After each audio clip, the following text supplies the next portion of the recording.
Hello everyone, welcome back. I'm Linette with the Laurel County Public Library, and I am here to save your afternoon tiredness, not wanting to cook kind of days. I have those many days.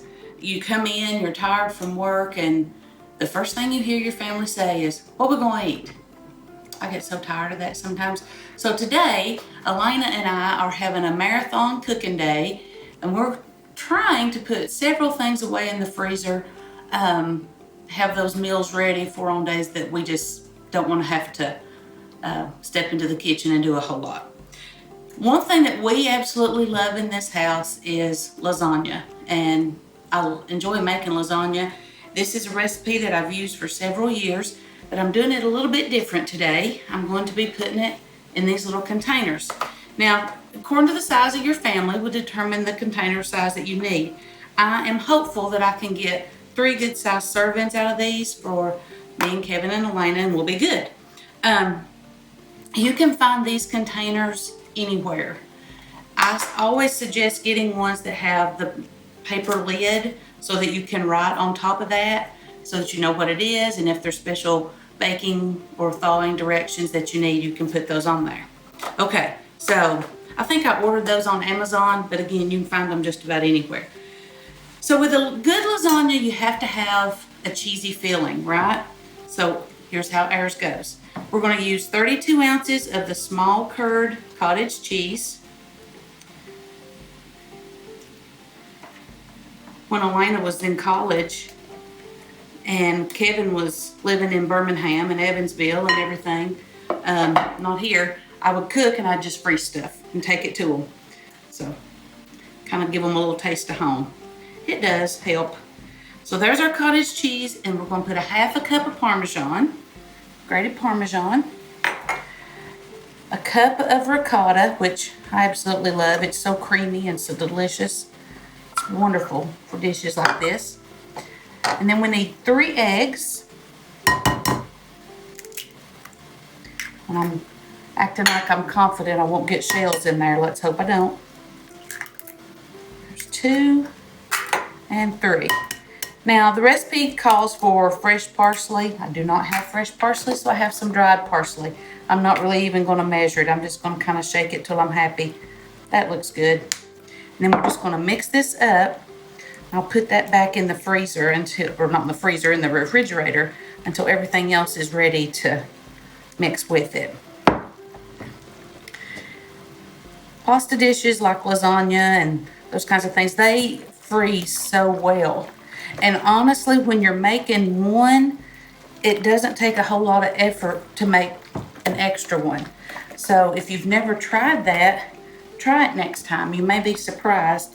And then when you come in and you don't want to have to feed for your family or cook for your family, you want to feed them, you'll be good to go.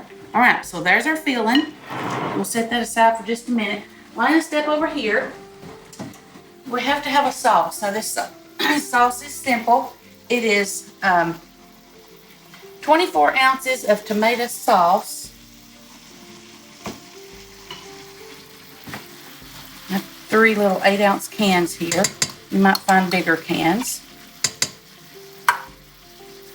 So 24 ounces of tomato sauce, and then 12 ounces of tomato paste. Just a second.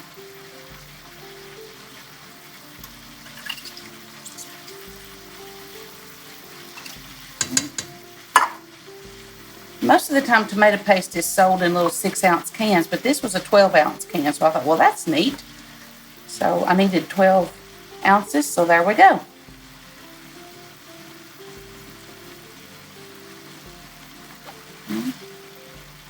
And we're going to put 2 teaspoons of sugar in this because it's going to kind of counteract the acidity and all this tomato goodness. So 2 teaspoons of sugar and a heaping teaspoon of Italian seasoning. And then 2 cloves of garlic that we're going to put in here real quick. If you don't have fresh garlic, garlic powder will work just fine. Just put you some in there. But you don't want to miss out on that garlic flavor because it's Wonderful. Okay, so I'm just gonna let this kind of sit for a minute. I'll turn it on low so it can start just kind of doing its thing. Now in this skillet here, I have a pound of Italian sausage and a pound of ground beef, and I've just salt and peppered those. I'm gonna brown that, then I'm gonna put it in my tomato mixture, and it's gonna simmer on low for probably about 45 minutes. So just check back with us and we'll see how that turns out. Okay, we've made it to assembly. Let me show you what I've done. So I decided I didn't want to use lasagna noodles because these pans are kind of small. So this is kind of going to be like a lasagna casserole. I can't pronounce this pasta. I don't know what it's called. But isn't that just the cutest little stuff ever was? They're my new favorite. So I fixed a box of those. And it actually was enough to put into 4 containers. I've sprinkled a little bit of mozzarella to get us started. And then on top of that, I'm going to put 2 slices of provolone in each one. You'd have thought I could count. I taught math. I just got out 6. I didn't get out 8. Oh well. I'll show you the labels. So they're all ready to go. That, again, make sure that you have the paper top so that you can put that on there. And then we're just going to start layering the good stuff. And I'm going to put the meat on here.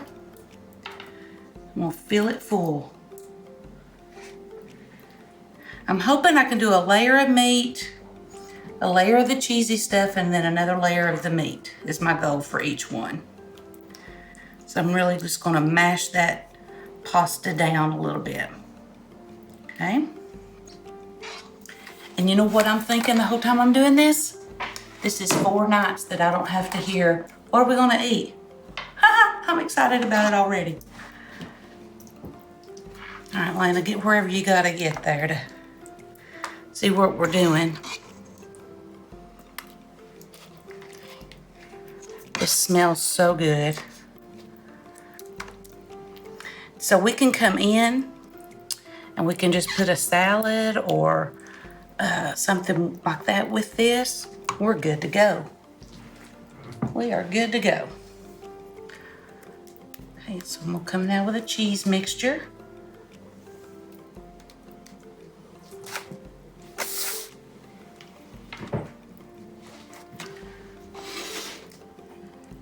Try to get that all over into the corners. It's always a good idea. I don't know about you all, but when I'm baking stuff like lasagna, I always put it on a sheet pan because sometimes they do cook over into your oven, and that's never a good thing because then you have a mess to clean up. So just avoid that from the get-go. Put it on a sheet pan. Now, if I decide to fix one of these, my goal would be to set it in the refrigerator the day before, or the night before, so that it can thaw. And then about 30 minutes before putting it in the oven, I'll set it out on the counter. Whoops, spilled there. And then they will bake about 375 for about 30 to 40 minutes. You just kind of have to watch it till it gets good and bubbly. If I'm running late and I don't have a chance to thaw it out, reduce the heat a little bit, so go down to about 350 for about an hour. So that's kind of how that works. Okay, I'll put that meat on there.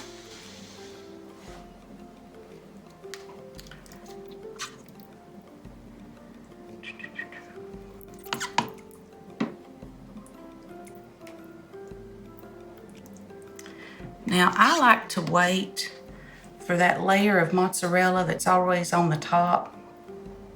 I like to wait till I'm actually baking that to put it on there. I don't see any point in freezing that. I mean, if you wanted to, I guess you could, but there's really no point in it, I don't think, because I usually keep mozzarella. Okay. So I'm gonna call those good. And then you just take this, put it right on top. And these just clip in around the edges. They really do seal well. Okay. And I'll let these cool in the refrigerator, make sure that they're good and cool. The sauce had already cooled down some, but I'll set them in the refrigerator for a little bit, make sure that they're good and cool before I put them in the freezer. Okay, there we go. Guys, if you've not done freezer meals, give yourself a little break. Do some, you'll not regret it. Okay, we'll see you back next time.